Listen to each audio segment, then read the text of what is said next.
Basement हादसे में बेटी गंवाने वाले से बोले कैबिनेट मंत्री योगेंद्र उपाध्याय, चेक लेना हो तो लो, मैं दूसरे तरह का नेता हूं। आगरा में सिटी स्टेशन पर धर्मशाला के बेसमेंट की खुदाई में गुरुवार को 6 मकान गिर गए थे, जिसमें एक बच्ची की मौत हो गई थी। इसमें मृत बच्ची के परिवार वालों को कैबिनेट मंत्री और दक्षिण विधानसभा विधायक योगेंद्र उपाध्याय 2 लाख रुपए का चेक देने पहुंचे, जहां सांत्वना देने की बजाय पीड़ितों को ही हड़का दिया गया। बताया जाता है कि पीड़ितों ने 2 लाख रुपए की सहायता धनराशि को कम बताया तो मंत्री ताव बैठे और चेक वापस लेते हुए बोले, चेक लेना हो तो लो, मैं दूसरे तरह का नेता हूं। आरोपी को जेल भिजवा तो दिया। ये पूरा मामला आगरा का है, जहां गुरुवार सुबह सिटी स्टेशन रोड पर विशंबर दयाल धर्मशाला के बेसमेंट की खुदाई के दौरान 6 मकान गिर गए थे, जिसमें एक परिवार के 3 लोग दब गए थे और एक 4 साल की बच्ची की मौत हो गई थी। इसे देखते हुए मुख्यमंत्री योगी आदित्यनाथ ने पीड़ित परिवार को 2 लाख रुपए के मुआवजा की घोषणा की थी, जिसे देने के लिए शुक्रवार को कैबिनेट मंत्री और दक्षिण विधानसभा विधायक योगेंद्र उपाध्याय पूरे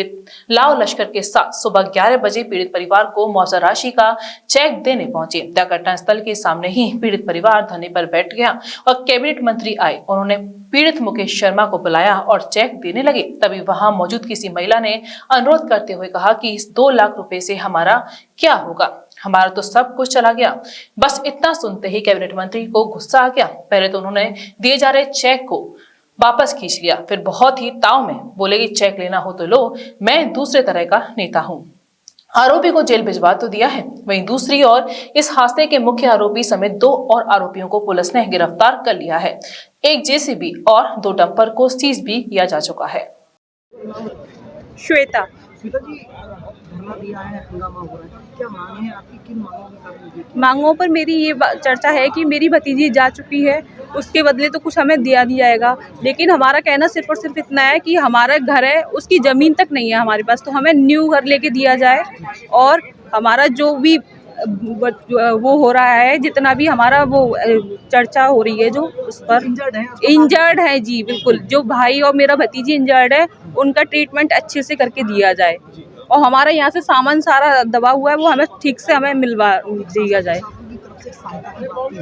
अभी तक हमें कोई हेल्प नहीं मिली है किसी की भी। अभी तक हमने हॉस्पिटल में भी अभी हमने अपने ही पैसों से मेडिसिन ली हैं। प्रशासन ने आपके लिए रुकने की रात को व्यवस्था सारी? हमारे सिर्फ ओनली फादर हैं यहाँ पर, हम सभी लोग हॉस्पिटल में हैं। हॉस्पिटल में भी हमने वेटिंग रूम में हमने स्टे किया है। और जो हेल्प 2 लाख की घोषणा की है वो आपको चेक मिलने जा रहा है। सर 2 लाख से हमारा क्या हो जाएगा ये बताइए? हमारा पूरा घर गिर चुका है। घर में केवल घर नहीं होता, पूरा सामान है सारा, वो कहाँ जाएगा? सामान आ जाएगा 2 लाख में, हमारा घर आ जाएगा 2 लाख में? घर तो घर, हमारी सारी वहाँ की ज़मीन तक हमारे पास नहीं है। एक पहले धर्मशाला थी, धर्मशाला के जो भी ट्रस्टी लोग थे वो इसे तोड़वा कर कुछ और बनवाने के मूड में थे, लेकिन जो उनको प्रिकॉशंस लेनी चाहिए थी, जो सरकारी अनुमति लेनी चाहिए थी, जहाँ तक मेरे को मालूम पड़ा है कि वो उन पर नहीं थी, तो एक तरह का अपराध कर रहे थे। तो पहला काम तो उनके खिलाफ एक आपराधिक मुकदमा दर्ज हुआ और उसमें जो लोग हाथ आ गए वो जेल भी जा रहे हैं। दूसरी बात कि जो संकट में आए लोग, जिसमें एक बच्ची की मृत्यु हुई है, मेरी कल माननीय मुख्यमंत्री जी से बात हुई और यहाँ के प्रशासनिक अधिकारियों से बात हुई। बहुत सभी संवेदनशील हैं, यहाँ के प्रशासनिक अधिकारी भी उसके प्रति संवेदनाएं रखते हैं और हमारे माननीय मुख्यमंत्री जी भी। माननीय मुख्यमंत्री ने जैसे ही सुना, 15 मिनट बाद मुझे फ़ोन करके कहा कि 2 लाख रुपए उस बच्ची के मृतक के परिवारीजनों को सहायता राशि और उन जो घायल हैं उसके पूरे खर्चे को सरकार उठाएगी। पहला काम तो ये, और इसलिए फौरी तौर पर जो इनकी मदद मिल सकती थी। और जब यहाँ पर सब बेघर थे तो मैंने डीएम साहब से बात की थी, तो उन्होंने यहाँ पर एक धर्मशाला में इनको ठहरने की व्यवस्था और उनके लिए भोजन आदि की व्यवस्था हो गई थी। ये प्रबंध फौरी तौर पर हो चुका था।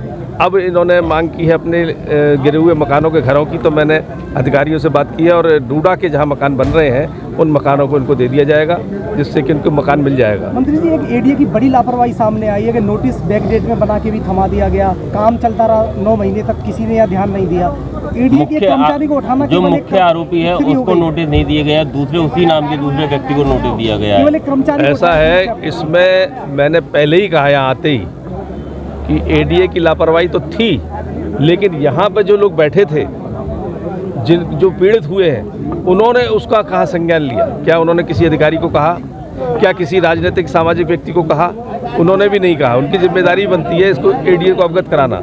लेकिन मैंने अधिकारियों से कहा है कि इसमें नगर निगम के, एडीए के और पुलिस के, इलाके पुलिस के, जिनकी जिम्मेदारियां बनती हैं, जिन्होंने अपनी जिम्मेदारी को नहीं निभाया है, वह भी दंडित होंगे, उनको भी नहीं बख्शा जाएगा। और अगर जैसा आपने अभी कहा है कि कोई ने बैक डेट में, मैं खा जाऊंगा उस अधिकारी को जिसने बैक डेट में नोटिस दिया हो। एडीए ने कहा कि ऑब्जेक्शन सर, ये मैं साफ कह रहा हूँ, या कोई एडीए का अधिकारी हो सुन ले। और एडीएम साहब, वो किसने बैक डेट में नोटिस दिया है? उनके खिलाफ कार्रवाई शुरू हो गई सर, कार्रवाई शुरू यानी अपनी जान बचाने के लिए, जी जी जी, अपनी पैसे हर महीने महीनेदारी लेते होंगे। मैं बिल्कुल प्रेस के सामने कह रहा हूँ, महीनेदारी लेते होंगे यहाँ से वो, तो आप बख्शेंगे नहीं हम। मैं दूसरे, आप मेरे आदत को जानते हैं। ठीक है। उन्होंने ये बोला था आपको अगर चेक लेना है तो मत लो। अब मैंने वापस करने का नहीं बोला तो बोले दे दो वापस हमें। मैंने कहा हमारी सरकार की हमारी कुछ वो जिम्मेदारी नहीं, फिर आप अपने लेवल से इस तरह से अपने काम करो। क्या लग रहा है आपको मरहम लगाने की जगह धमका रहे थे? अब ये तो भाई मैं तो इस मामले ज़्यादा कुछ कहूँगा नहीं, क्योंकि मरहम तो अलग चीज़ है। अब जो धमकाना यही है और क्या दबाव लेना है। आपकी बच्ची गई है, इस समय आपको एक साथ की जरूरत है मंत्रियों के और अधिकारियों को। ऐसे में ये शब्द बोलना कितना दुखदायी है? अब ऐसा बोलना तो नहीं चाहिए, लेकिन भाई प्रभाव नेतागिरी का तो इसमें मैं क्या कर सकता हूँ। अरे एक और चीज उन्होंने कहा कि आप लोगों ने हमें बताया नहीं इस मामले इतना, आप जबकि आप लोग तो कई समय से बता चुके हैं। जब हम बिल्डर को कई बार बता चुके हैं और रोजाना मतलब उनसे कहते हैं कि ऐसे मतलब ऐसा नहीं, तो बिल्डर हमेशा यही बोलता रहा कि आपका मकान जैसा है वैसा बनवा के दूंगा। अब आप 2 लाख रुपए का उन्होंने चेक दे दिया, लीपा पोती टाइप की जा रही है, अब क्या ऐसे संतुष्ट हैं आप? अब संतुष्ट तो नहीं है, लेकिन फिलहाल तो मैं सड़क पे हूँ भाई। मेरे मकान का सब मलबा में माल दबा हुआ है, पैसे दबा हुए हैं, सब मेरा जो भी कुछ है उसमें। मैं तो आज की तारीख में बिल्कुल सड़क पर बेघर हो गया हूँ। अब 2 लाख का उन्होंने चेक दे दिया, तो इससे मतलब मेरी कुछ संतुष्टि। और फिर 2 लाख के चेक के लिए मैं क्या कहूँगा? अब मेरी बच्ची तो चली गई, अब बच्ची की भरपाई तो पैसे तो करेगा नहीं। क्या करूँगी लगा के जब हो गया तो आप जानते हो घर अभी तो आ रहे एक स्टेप पे आ रहे हैं ना। पहले एक काम कर लेंगे, आप पहले बीच काम हो जाएगा, काम होने दीजिए पहले आप। अच्छा, तो हम चले जाते फिर कर लेना आपको, फिर इसीलिए क्या करूँगी लगा के जब हो गया तो आप जानते हो घर अभी तो आ रहे एक स्टेप पे आ रहे हैं ना। पहले एक काम कर लेंगे, आप पहले बीच काम हो जाएगा, काम होने दीजिए पहले आप। अच्छा, तो हम चले जाते फिर कर लेना आपको, फिर इसीलिए श्री राधिका स्वीट्स प्रस्तुत करते हैं अपने प्रतिष्ठित मिष्ठान के 5 अलग अलग प्रतिष्ठान, जिनमें मिलती है गुणवत्तापूर्ण शुद्ध देसी घी से निर्मित मिठाइयाँ और मिलता है शुद्धता का विश्वास। तो आइए राधिका स्वीट्स पर और लीजिए शुद्ध देसी घी से निर्मित मिठाइयाँ। हमारे प्रमुख प्रतिष्ठान है राधिका स्वीट्स, माँ वैष्णो देवी मंदिर के समीप छठी कला, राधिका स्वीट्स रेलवे पुल के पास कोसी कला, राधिका स्वीट्स मंडी समिति के सामने सौंख रोड मथुरा, राधिका स्वीट्स धौली प्याऊ मथुरा और राधिका स्वीट्स श्री कृष्ण जन्म स्थान के पास पोथरा कुंड मथुरा।